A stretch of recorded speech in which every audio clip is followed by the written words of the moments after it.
شوفوا يا أبطال، أول خطوة في رحلة التنفس بتبدأ من الأنف. لازم نتنفس من الأنف مش من بقنا، علشان الأنف بتنقي الهواء من التراب وبتخليه دافي ورطب قبل ما يدخل جسمنا. سبحان الله، كل نفس بناخده بيخلي جسمنا قوي وصحي.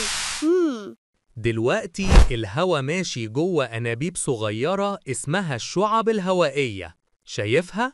بتتفرع زي الشجر، وكل ما نتنفس الهوا بيتحرك جواها بكل سلاسة. دلوقتي الهوا ماشي جوه أنابيب صغيرة اسمها الشعب الهوائية. شايفة؟ بتتفرع زي الشجر، وكل ما ننفس الهوا بيتحرك جواها بكل سلاسة. وصلنا لأجمل جزء هنا في الحويصلات الهوائية. الأكسجين بيدخل للدم، وتاني أكسيد الكربون بيخرج بره الجسم.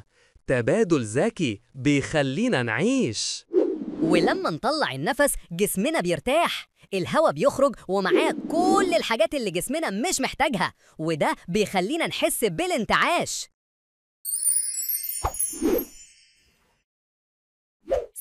اشترك لتتعلم معنا.